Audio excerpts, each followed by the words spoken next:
you know, we started out wearing animal skins probably. And then at some point somebody said, let's take some of these fluffy things and do something with them. So the first fibers were just pulled out with their fingers and twisted like this. And so those were called twisted yarns rather than spun yarns. And you can see that that's really tedious, and it would take a very long time to get even just a few inches of yarn spun. So it wasn't very long before people tried to figure out a way to make this easier and be able to make longer lengths. They were only able to make pretty short lengths by doing this. So some cultures decided that a stick would be handy, and some cultures decided that a rock would be handy.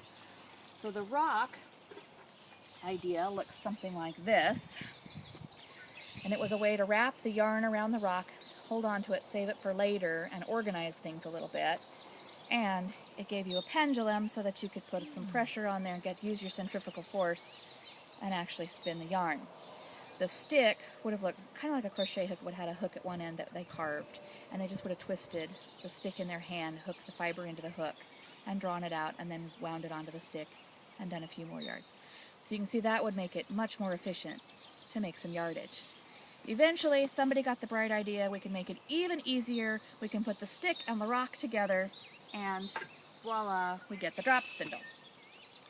So the drop spindle has a hook, and that's what we attach the fiber to.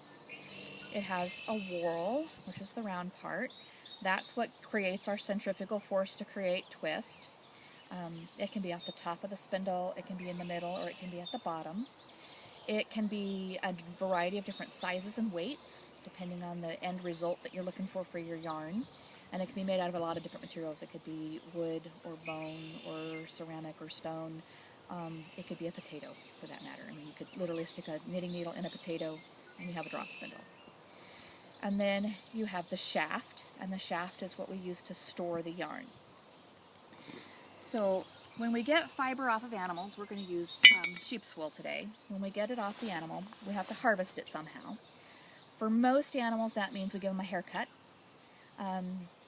Some animals actually blow their fleece or rue their fleece, and so we can just collect it with our fingers. Cashmere goats are like that, certain breeds of sheep, some kinds of rabbits are like that. Most things get shorn once to twice a year, with the exception of rabbits, which get shorn every 90 days.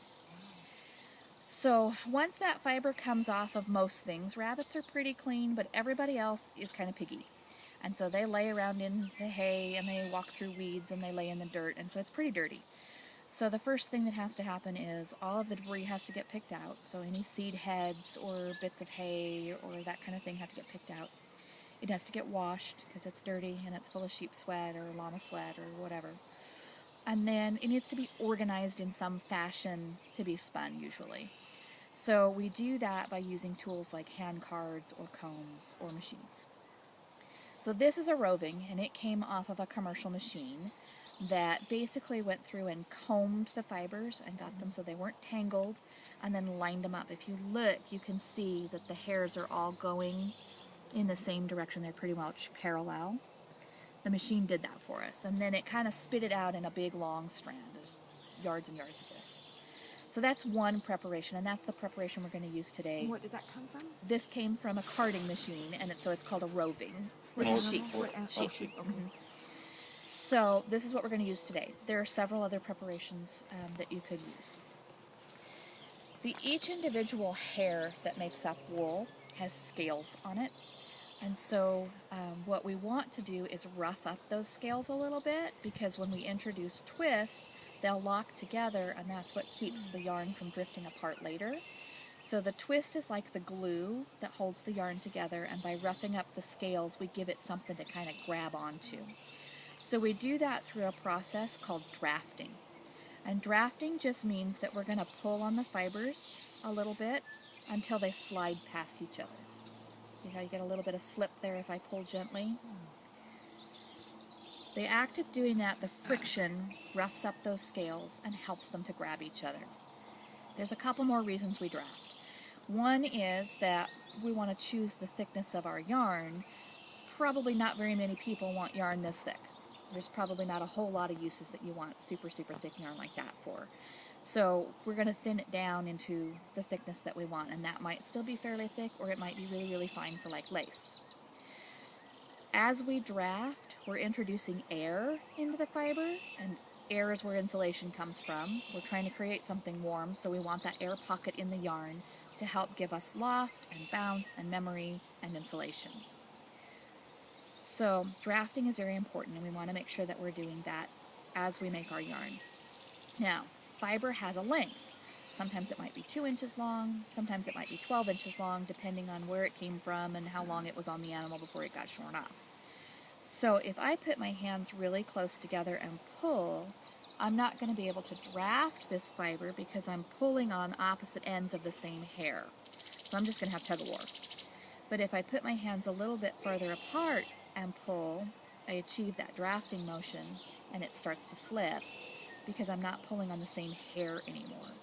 So with a really short fiber, you might keep your hands close together, but with a really long fiber, you're going to have to put them further apart. So it's kind of a good idea to examine your fiber and see how long is the hair, pull on it a little bit, try a couple of positions, and see where am I going to achieve the slip and where am I just going to have a tug-of-war. So if you're spinning and you get to a point where it's just not drafting, it might be that you just need to move your hands a little further apart. So when we spin, we're going to use the drop spindle, and it's going to look a little something like this. We're going to use a method called park and draft, and by doing that we're going to break down the motions a little bit so we can practice things that are new to us without having to do it all at the same time. So one hand is going to pinch the yarn and control the twist. This hand is like the goalie in a soccer game. He's defending the fiber supply from the twist. So it will pinch on here, and you want to keep the twist between your fingers and the top of the spindle. As soon as I introduce twist into this fluffy bit of fiber, it's not going to want to draft anymore. It's going to start to try to lock together. So I want to keep the twist out of this if I can help it. So this hand never leaves the yarn. It's always pinching and holding that twist in position. We're not going to strangle the yarn because we don't need to kill it. We just want to hold it enough to keep the twist under control. So it's like the goalie. The other hand gets to do a couple of jobs. One is that it runs the spindle. So it's going to make a snapping motion, kind of like when you get a top going, a child's toy top, to set the spindle in motion, and it's going to catch the spindle to stop it. So we need to introduce twist because twist is the glue that holds our yarn together, right? So we're going to set the spindle in motion by snapping our fingers, build up some twist, and then this hand can stop the spindle. And you'll see there's a lot of energy stored up in there, ready to be used to glue my yarn together. So now my job is to manage that twist and to spread it out into new fibers. So what I'm going to do is I'm going to park the spindle so that it's not flopping around and distracting me and unspinning. And then this hand is now free to come up and manage the fiber supply. So what I do is I want to hold on to the whole piece of the roving. I don't want to just grab one part of it. When I do that, I'm going to disturb the roving and kind of make a mess out of it. So I want to hold across the whole thing. My defender hand is going to pinch. My fiber supply hand is going to pull and do that drafting. And now the defender hand is going to slide up, and you can see that the twist is traveling into the new fibers. Now I pinch, pull, and slide. Pinch, pull, and slide. Pinch, pull, and slide. And so now you can see that twist has spread out along this whole length. It's not just puddled down in this little piece anymore. And it won't